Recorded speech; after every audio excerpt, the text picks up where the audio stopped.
Sai and Aiden were seen having a conversation. Man, Sai. Great takedown. That Barath is a beauty of a specimen.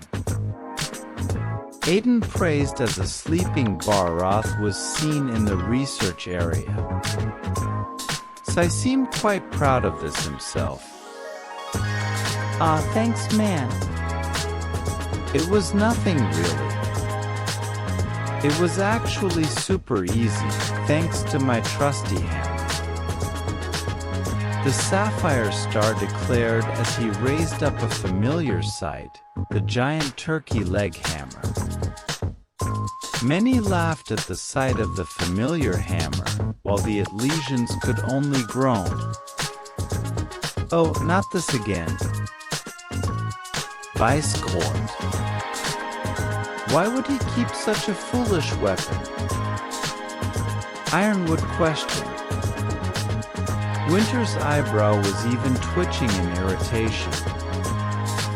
And here I was hoping we were done with these ludicrous weapon designs. She sighed. Crow smirked at this. You guys should know by now, logic and sanity don't apply with monsters or hunters. He told them. Ruby, Yang, Nora, and Neo were still giggle from the hammer, until Nora's stomach growled. Oh man. Now I'm hungry for turkey legs. Nora groaned. We'll have to get some when we get home. Or maybe some fried chicken. Yang said, you girls remember you can make anything you want here, right? Rosara questioned, summoning a Swanson, which is a turkey leg wrapped in bacon, for herself, Jan and Nora.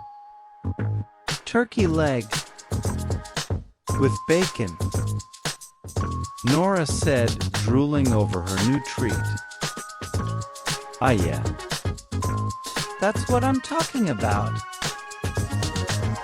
Yang said, tearing into it like a ravenous animal, much to Weiss' disgust. Ugh. You have no table manners what to speak of. She said snootily. Yang? I know I taught you table manners before I left. Summer groaned in embarrassment at her stepdaughter's ravenous eating habits. Crickets could be heard as Aiden was clearly not impressed. Seriously, dude? That has got to be the goofiest thing I've ever seen.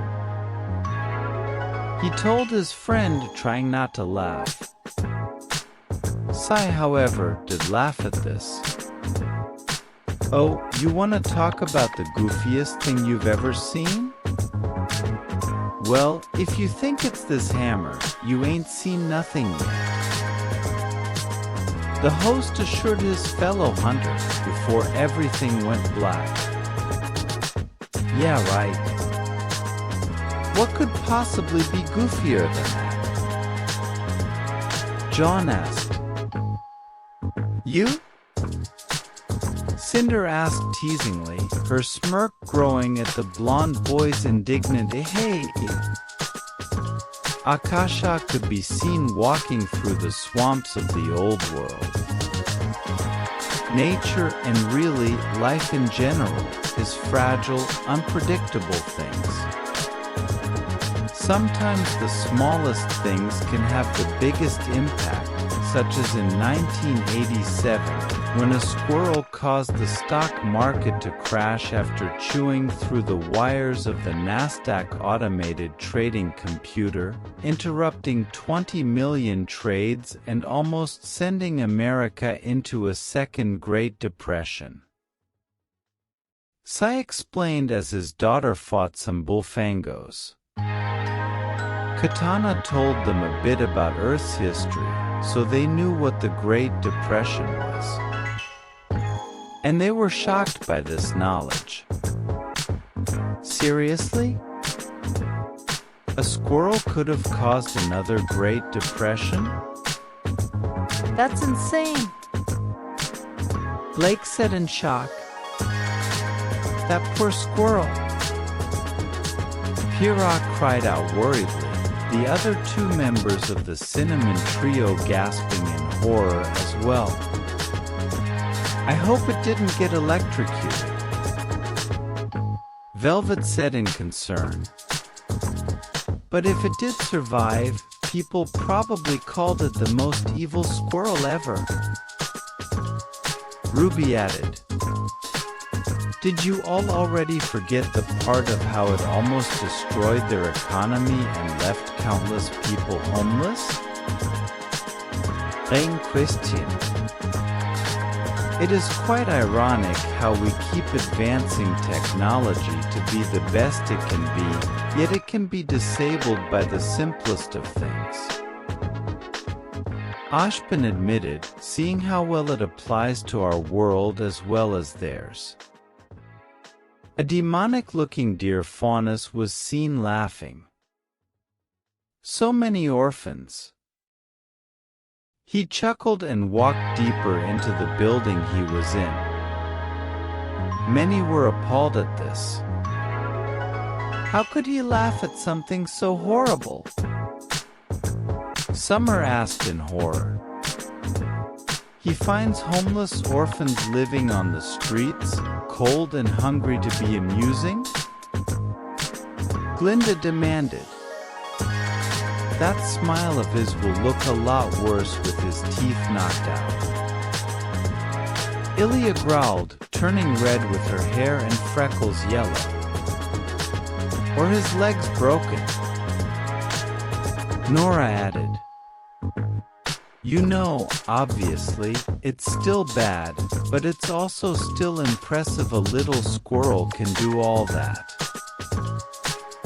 Crow admitted. Yeah. Like, as horrible as it would have been, you've gotta give Cinder's gang credit for almost wiping out Vale twice. Yang agreed. The vampire-demon hybrid was then seen facing off against several fearsome monsters.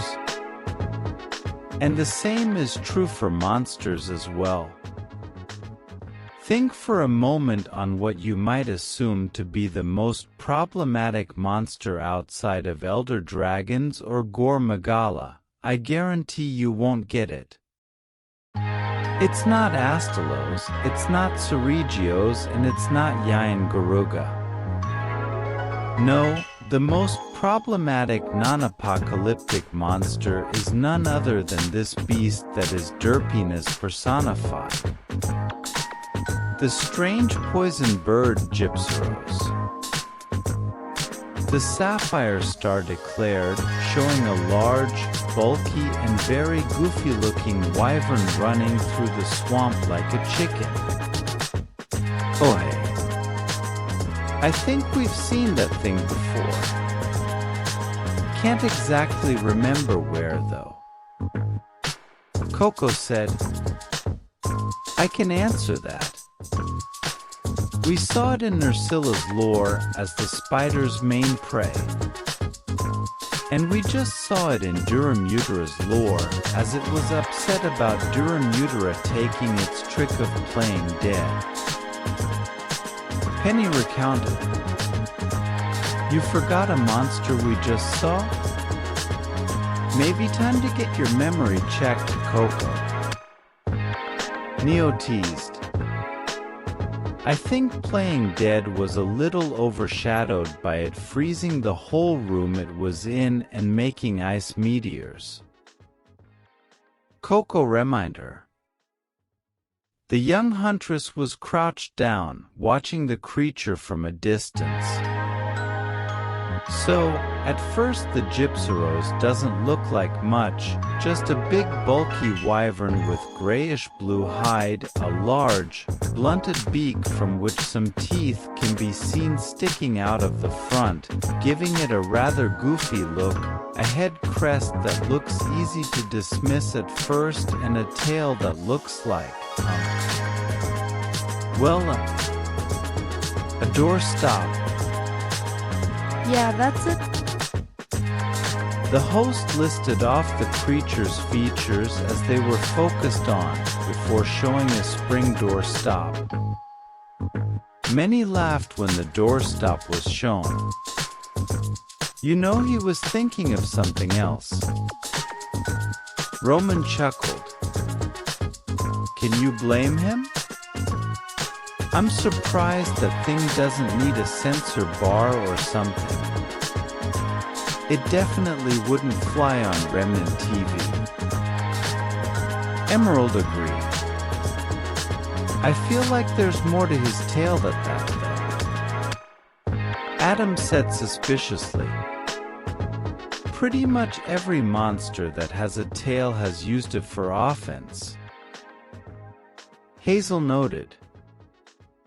Ruby and Yang were giggling up a storm, focusing more on the actual doorstop than the tail. We used to love playing with those doorstops as kids. Yang explained it. I loved that sound and how it jiggled like that. Ruby agreed. I can confirm this. It was so annoying. They made those springs make that loud-ass noise all day. Summer groaned. Akasha continued to observe the wyvern from afar. The creature is also only at the middle ground of the food chain. It is omnivorous, mostly feasting on mushrooms and insects, with flash bugs and thunderbugs being a particular favorite. Generally, they are quite timid and will much prefer to run from a fight rather than actually engage, but there are definitely exceptions to this rule. Not to mention, they are also rather curious and will investigate any changes to their environment they catch wind of. Sai explained as his daughter slowly crept closer to the beast. Really?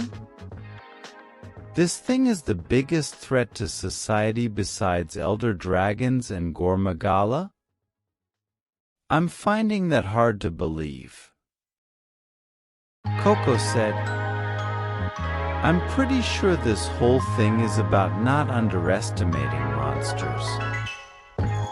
That was like the first points I made. Blake reminded her. Wonder what the exception is that makes it engage instead of run? Ilya wondered. Something tells me it's going to be something ridiculous. Cinder said. Akasha was now fighting the beast. But make no mistake, this creature is an absolute menace. Not the strongest or fastest, but they are very intelligent and clever, which is a dangerous thing for a monster to beat. And they are hated by all who know of it, but especially by caravan traders and the guild moms who assign hunters quests for these beasts. You see, Gypceros love shiny objects, often collecting them en masse to show off to a potential mate, whoever has the most bling getting the girl. To that end, they are often found near trade routes and attack caravans and using their surprisingly dexterous beaks in order to steal anything shiny they can find. To the point several trade routes actually had to be closed due to their constant attacks, leaving many businesses and even entire villages without supplies and putting a significant dent in the flow of commerce. It's the squirrel over again. They've even been known to chase down hunters who might have shiny ores dangling from their belt pouches. The sapphire star explained as the beast chased down the huntress. The group was quite surprised the creature had such a reputation. Yikes. They look pretty harmless. What could they have done to make everyone hate them? Jaune red. It's as Miss Belladonna said, Mr. Ark. This is just another example of not underestimating any foe. Ashbin reiterated. Then they heard the reason it will attack hunters instead of fleeing. For shiny things, I was right. Ridiculous. Cinder said. Upon hearing the creatures stole shiny objects, a burning rage was suddenly seen in Weiss' eyes. They must burn, she said furiously. Whoa! What's got you on a warpath, Ice Princess? Yang asket. It's reminding me far too much of a time a flock of crows stole some of me necklaces, bracelets, and other accessories when I was younger. And those were not cheap. If this menace thinks it can steal things, especially from me, it will be sorely mistaken. Weiß deklaret. Still, I'm surprised something that big and clumsy-looking is dexterous to steal things. I would have just thought its bulky beak would smash into someone like a hammer and send them flying. Emerald admitted. So, I get he just said it helps them get mates, but it's still weird something that kinda dopey would want to steal a bunch of shiny stuff. Velvet said. Actually, Velvet, collecting shiny objects is quite common amongst many bird species, especially crows and magpies. Penny interjected. The creature then started launching purple globules at the vampire-demon hybrid. And, in case its title of The Strange Poison Bird didn't tip you off, Gypceros' main defense mechanism is a highly active poison sac that lets them spew out huge globs of venom at potential threats. On its own, this wouldn't be a problem, as the poison is actually quite weak, barely even a threat to humans, only as bad as a nasty case of poison ivy. However, as I said, this poison sac is highly active, allowing it to produce huge quantities of poison in quick succession, greater levels of poison earning greater reactions until it can become insanely lethal to just about anything. To make matters worse, Gypceros are quite jumpy, a kelpie walking by and stepping on a twig being sufficient to make the wyvern freak out and spew poison everywhere. To the point it has left small poison ponds in certain areas of its habitat. The host explained as Akasha did indeed stand next to a small pond of poison. Many of the students seemed disappointed after hearing how weak the poison was. Well, that's rather underwhelming. Most other monsters' poisons were severe and immediately debilitating. This just sounds like an annoyance more than anything. Run admitted. I wouldn't be so sure, Mr. Run. I did say it was highly active. Glinda said, rolling her eyes a bit at her students continuing to miss the lesson of don't underestimate this thing. And then they heard its quantity solution to the quality problem. Oh wow. That is a lot of poison. Gypceros said in shock to just how much venom the creature was spitting. That's kind of lame that something that big freaks out that easily though. What a baby. Neo giggled. Some call it cowardice, I call it caution. That's how you stay alive, kiddo. Summer told her future stepdaughter-in-law. Whole ponds of poison. That actually sounds like a decent challenge. Adam admitted. Especially since that will limit your movement and add area hazards. You'll have to be smart to work around that. Hazel agreed. Gypceros continued to launch poison at the young huntress. And this is not where our problem with poison ends. You see, while it's only mildly irritating to humans, it is incredibly deadly to plant life, killing it with only the slightest bit of exposure.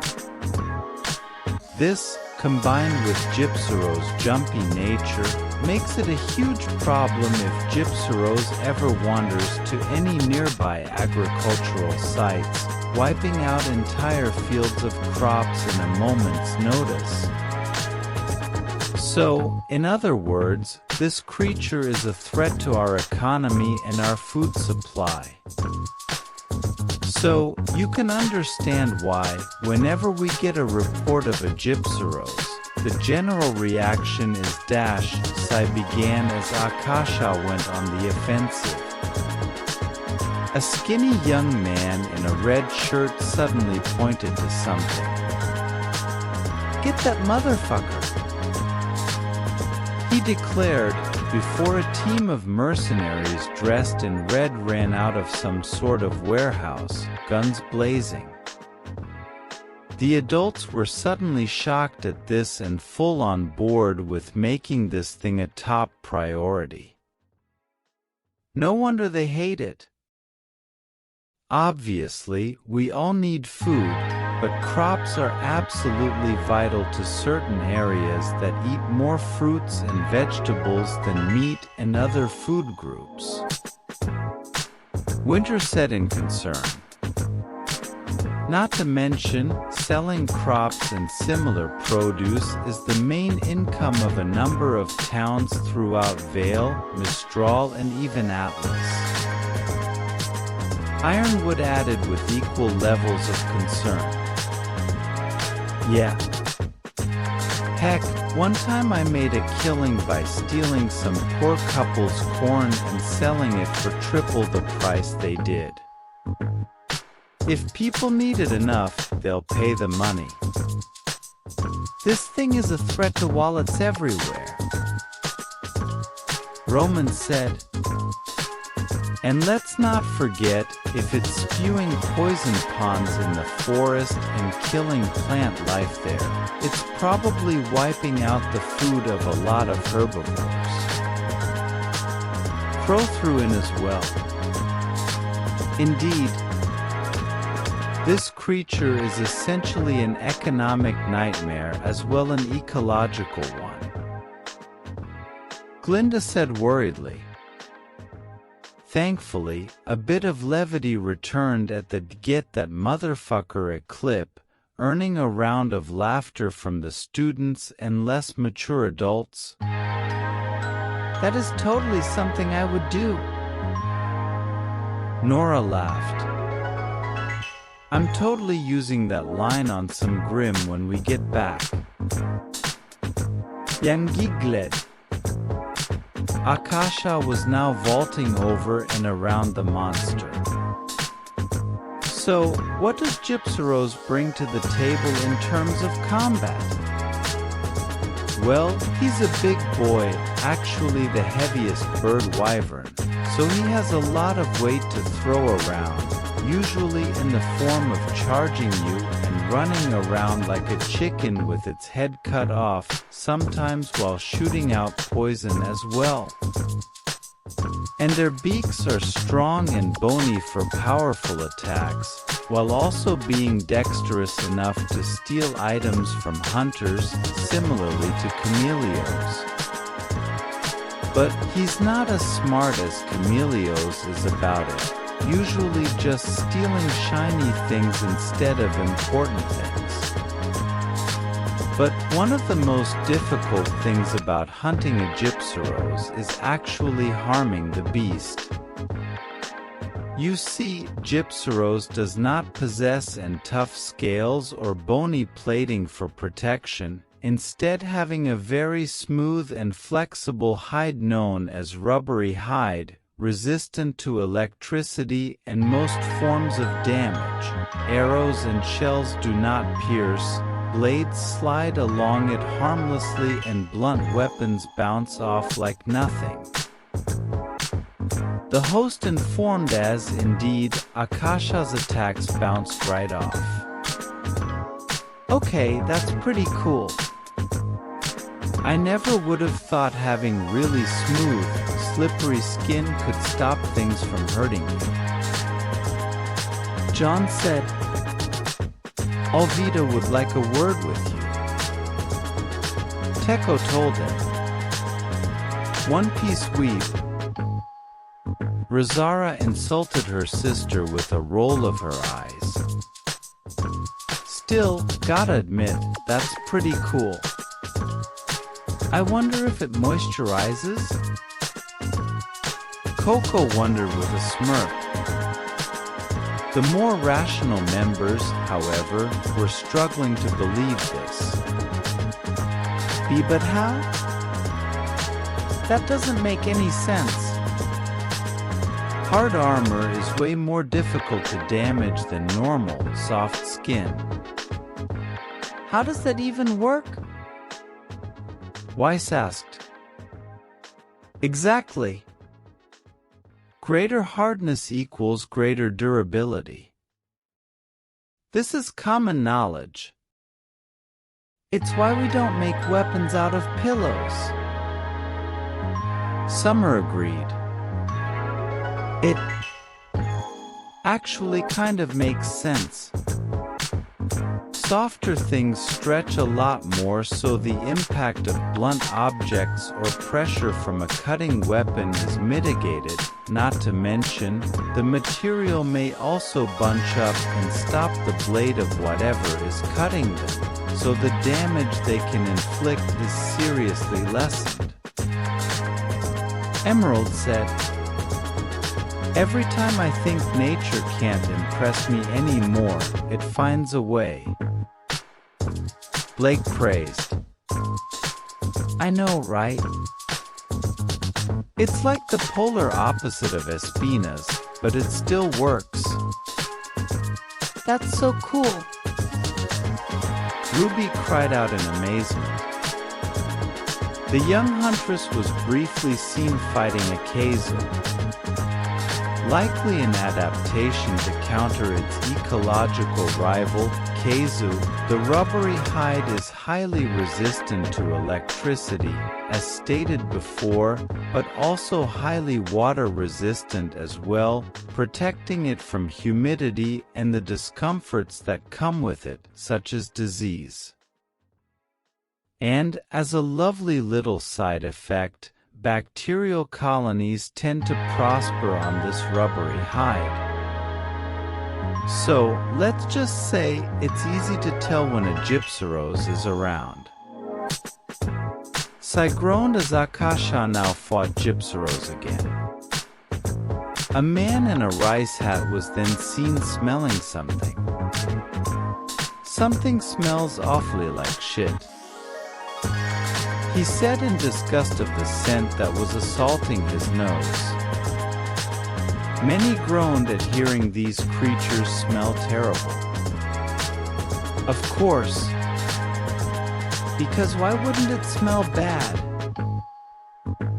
Glinda complained. Is it too much to ask for a monster that smells like cinnamon? Or flowers? Weiss asked. Zang. And here I was thinking their hide would be great for our clothing lines. Not if they smell like a landfill. Neo said in disgust. So, we'd have to rub some perfume under our noses before we could even hunt one. Roman groaned. Honestly, unless it uses its stench to ward off predators like skunks, why would it need this? Winter asked. Well, actually, Winter, animals use their fecal matter in several useful ways, such as marking their territory, communication, or even eating it for some extra emergency nutrients. Penny said, to which many groaned. Ugh. Thank you, Penny. That was vital information we all needed. Like the lizard squirting blood from its eyes. The elder Schnee groaned. And since you're not programmed to understand sarcasm, I'll just tell you, please stop telling us things like this. She pleaded. The vampire demon hybrid's attacks bounced off the monster once again. And, as I said before, this hide is highly elastic and flexible, leaving its skin loose to move freely, such as the case of its tail, which can extend and lash out at attackers like a rubbery whip. A pink, fleshy thing that extends. Why do I not like the sound of that? The sapphire star pondered to himself as, indeed, the creature extended its tail like a whip, forcing Akasha to back off. Many of the more lewd members of the cast laughed at this. Well, Emerald, you were talking about a censor bar earlier, but now I think we really need it. Crow laughed. I don't know about you guys, but this thing's actually starting to get scary. I know I've got the willies. Coco added. Yeah, you could say that tail attack puts people in a bit of a pickle. Nora giggled. One. Meanwhile, the prudes, the Elysians, Glinda and Summer groaned at this. Don't we get enough of these dirty jokes from Rage? The Rose Matriarch questioned. Honestly, why do they feel the need to add such childish and immature humor? Winter complained.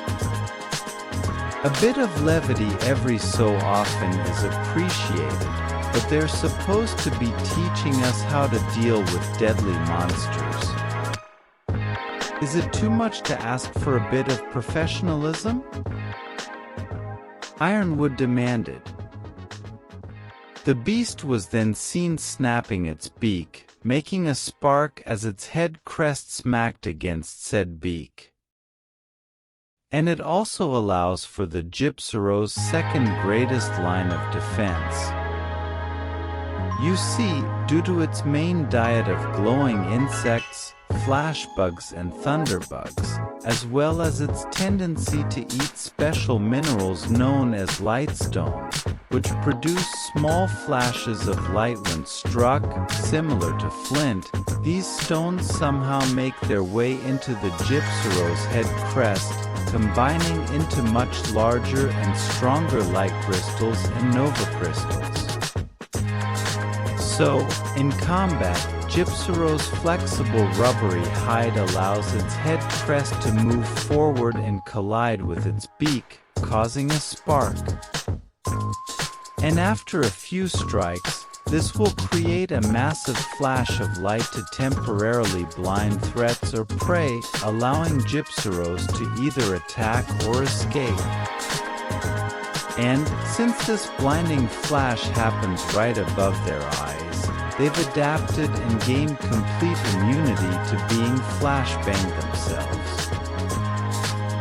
Sai explained as the wyvern let out a blinding flash of light, leaving Akasha stunned. Oh, so it's kind of like Tsitsiaku. That's so cool. It's a living flashbang, RWBY said excitedly. It's certainly a useful tactic, and not something someone would expect, meaning they wouldn't be ready for it. Hazel noted, a bit impressed.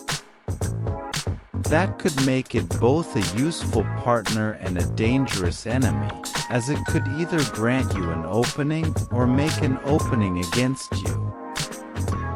But even as an ally, you still have to be prepared for the flash. That makes it quite the wild card in a fight. Adam said, intrigued. I'm just wondering why it would want to eat rocks? For something like Kushala or Dodo, it makes sense, it's their main diet, but if this thing eats bugs and mushrooms, why eat rocks? Vice questioned. It's actually a common occurrence, Weiss. It helps the animals with digestion. It's common enough for animals that do this to be given the name of gastroliths. Penny told her. But suddenly, it seemed as though the young huntress had slain the beast. And, just in case you forgot, I'll remind you, Gypceros is highly intelligent. Enough so that, if it realizes its tricks are not allowing it to win the fight, it will play dead in an attempt to get its attackers to lower their guard, only to lash out wildly and spring back to its feet to knock down any predator coming in for their supposed meal or hunters coming in to carve and collect their spoils from the hunt. While this works for animals, it's pretty comically bad by human standards, at least 9 times out of 10. You'd have to either be a complete idiot or total noob to fall for this. The host explained as Akasha still continued to attack the supposedly dead monster. Okay, that's actually pretty interesting to play dead like that. Most animals don't want to mess with something that died. They usually prefer live prey, because if it dies, that probably meant something was wrong with it.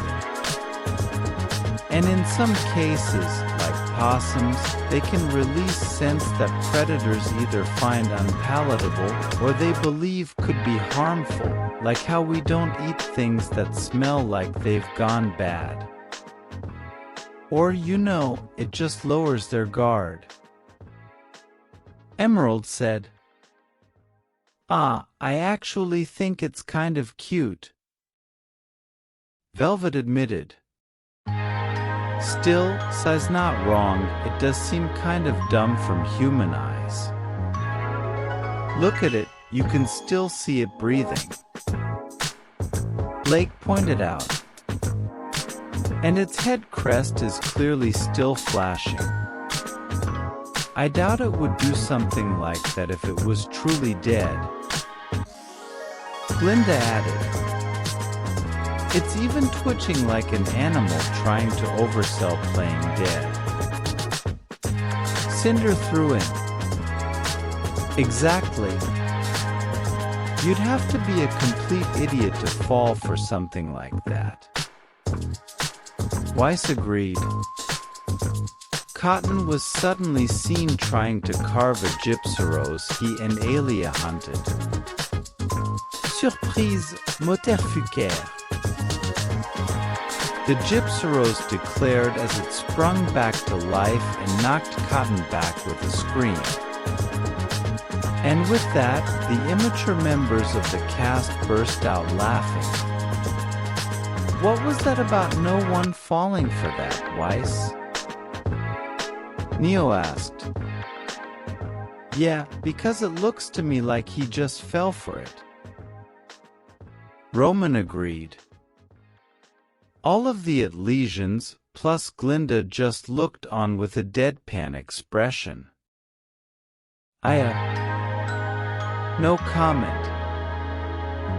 The former heiress said. Akasha continued to attack the Gypceros, even after its supposed death. However, there are a select few Gypceros that have absolutely mastered this role, even to the point of allowing parts to be carved out of them by hunters without flinching or showing signs of movement, only to come back later.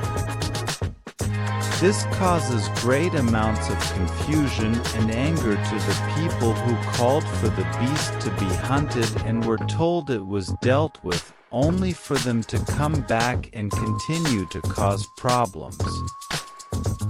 This causes many complaints to be filed and a massive backlog of paperwork for the poor guildmarms, who usually only have to tell the hunters what to kill. This also hurts a hunter's reputation and standing with both guildmarms and the public, leading back to everyone hating Gypceros with an absolutely burning passion.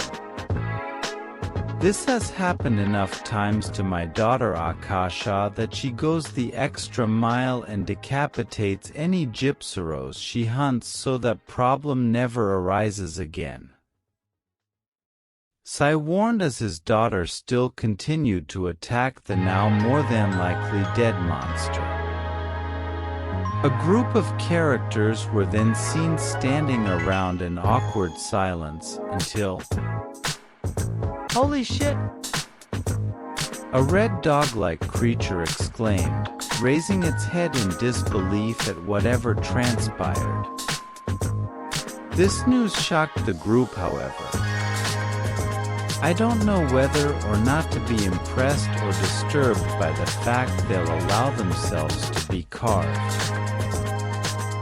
Run stated. I'd certainly call it disturbing, especially with how many complications this seems to cause, and how much paperwork it requires. Ashbin said with a shudder. Then, they heard of Akasha decapitating the monsters when she hunts them. Yikes. That girl has some anger issues. Yang said, well, she's half demon and half vampire. Neither of those creatures are known for having a good attitude. John pointed out. Although, all things considered, decapitation would be the most logical option to make sure that the Gypceros is dead.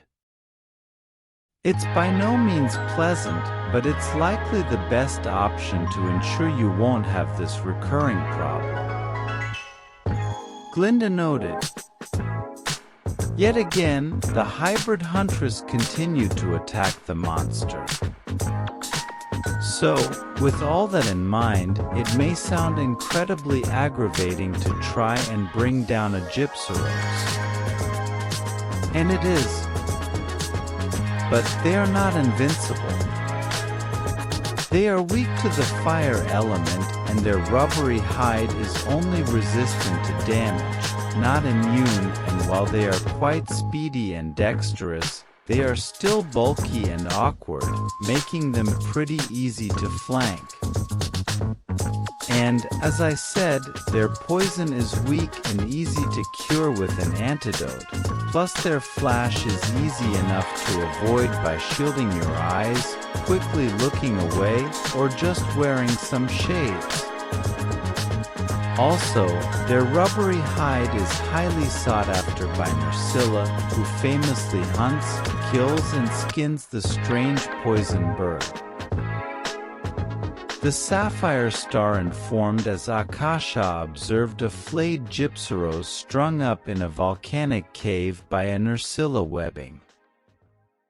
Praise be to our spider goddess. Sai quickly added as a heavenly light shined down on a Nursilla being ridden by Nasai with heavenly music playing. Pyrrha couldn't help but feel a little good that Nursilla was brought up. Well, it's nice to know that Arachne and her species help keep their numbers in check, she said, nuzzling with her spider. However, that good feeling quickly went away along with everyone else's when they saw the flayed bird wyverns. But do they really have to skin them and wear it like that? It's pretty messed up. Velvet groaned. I mean, they're basically doing the same thing we do. We kill a monster, then take its parts to make better armor and weapons. It's just taking advantage of a resource to overcome your weaknesses. It's a good tactical decision, Razara told her. Well, Professor Ashpin? James?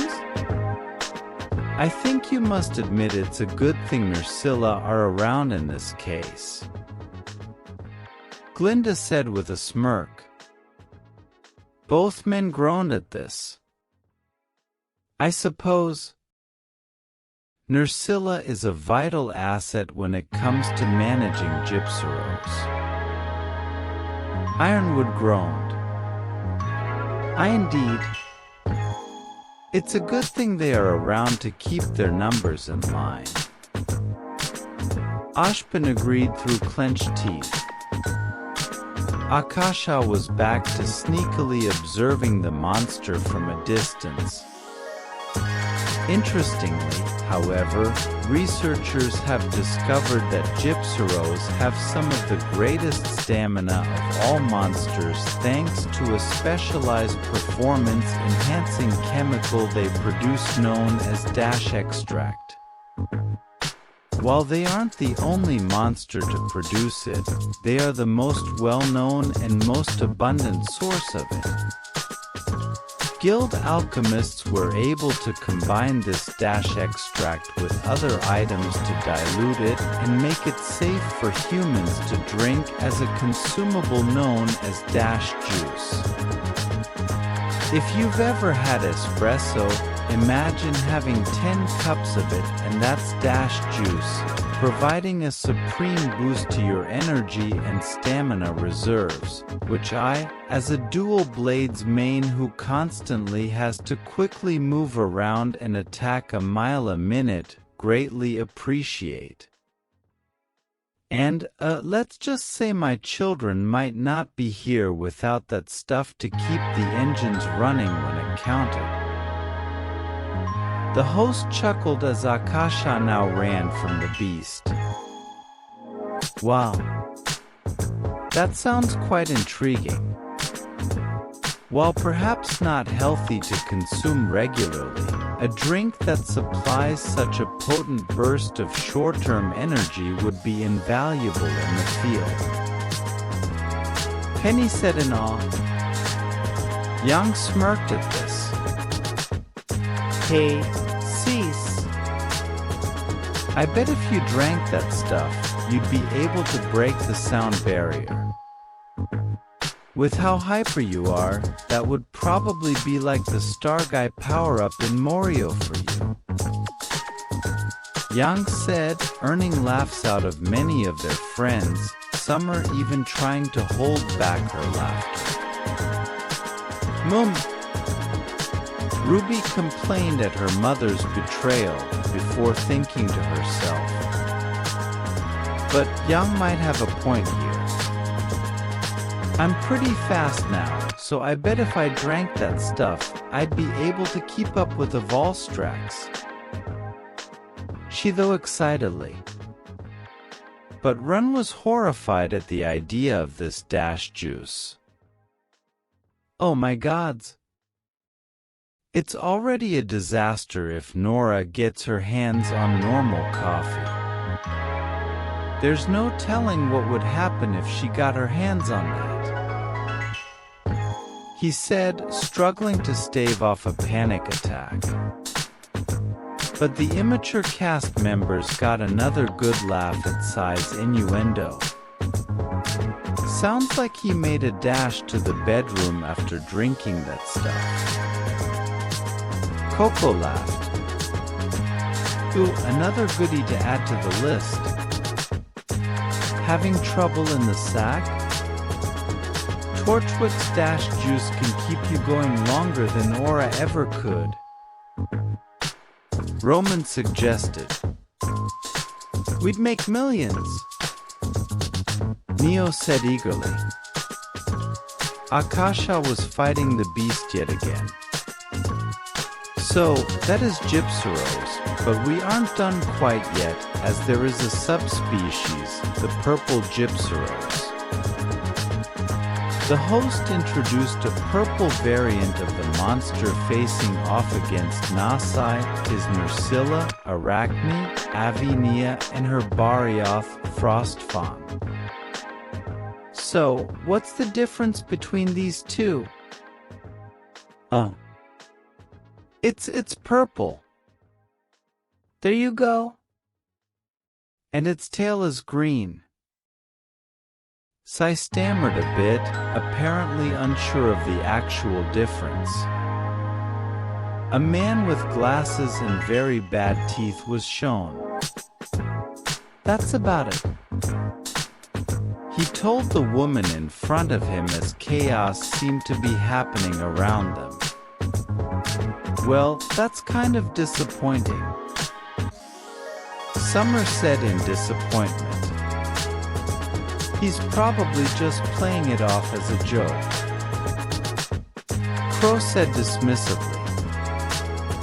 But still, whatever the change apart from coloring is, it's definitely not as immediately noticeable as it is for something like glacial agnactor or coral pucei. Winter noted. The team then went on the attack against this new subspecies. Alright, in all seriousness, it's the usual subspecies affair. Bigger, stronger, and more durable, but the potent of the purple Gypceros is much more potent, even small doses being lethal to humans compared to the massive amounts required to do damage from the normal Gypceros. But don't think its increased quality means a lack of quantity, because it can still shoot out just as much poison as the standard version, leaving small ponds of poison that salt the very earth, leaving nothing to grow again. The host warned as the beast went on the offensive against the team. Many were horrified at this. Is its poison really that much stronger? That's a massive problem, Blake said in horror. Indeed, killing an immediate source of crops is one thing, but making the land permanently dead would cause massive issues down the line, Glinda said worriedly. I think he's using hyperbole about the ground becoming infertile, but yeah, its poison is way deadlier, Teko told them. Still, that's a serious concern, especially since it can still spit out poison as often as the normal variant. Cinder said, yeah, that's no fair. You either get strong poison you can't use too much or weak poison you can use a bunch. Getting both is cheating, Nora complained. The team finally managed to bring down the purple Gypceros.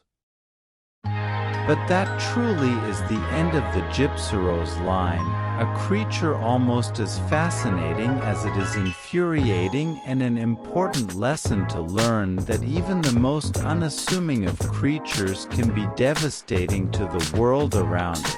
So you should never underestimate any monster in this crazy world we live in. Because the moment you let your guard down is the moment you find yourself drowning in poison. So I finished as Akasha was shown one last time definitively finishing off her own Gypceros quarry. Yeah. If it hadn't sunken before, it's definitely sunken in now. Stop underestimating monsters just because they look weak or goofy. Coco said in shock. He didn't even include a part about, oh, this is why this monster still has a place in our world, like he does with all the others. Emerald added nervously. Well, like he said, pretty much whenever we catch wind of one, we go to hunt it down immediately. So, yeah, we may not want to make them extinct, but we definitely want their numbers lower than other monsters. Katana said, drowning in a sea of poison. That's certainly an unnerving note to end on. Weiss said fearfully. Then he's done his job to make sure people take this monster seriously. Rage could certainly learn a thing or two. Winter noted. Well, what did you guys think? Teko asked. I'll admit, it's quite the plucky little creature. It had a lot more tricks than I was expecting. Adam admitted. Indeed. Its size and weight alone might have made it an interesting opponent, but with poison that can coat entire areas and blinding flashes of light, it would be an interesting fight. Hazel agreed. Heck yeah. I wonder just how well its rubbery hide would stand up to my fists. Yang declared, slamming her fists together. Yeah. No way my hammer would bounce off. I'd break its legs and its goofy little nose cone. Nora cheered. Well, unfortunately, you guys won't be finding out, because Gypceros isn't coming to Remnant. Its poison is just too much of a problem for the environment, farming lands and crops, so it would cause too many problems. Katana told them. I can't agree more. Plus, attacking caravans for shiny objects would create huge problems for our commerce, which would affect the economy. Winter agreed. Exactly. Not to mention it could deprive us of vital resources, such as dust for our munitions. It might even try stealing our weapons or robots, since those are all metal. Ironwood added. Then we're all in agreement Gypceros must not be brought to Remnant. Our huntsmen and huntresses would be unprepared for their playing dead shenanigans, and the problem Gypceros cause would only continue. Excellent. Ashbin said with a nod. You're mostly saying that because you don't want to deal with all the paperwork Gypceros would cause, aren't you? Razara asked with a smirk.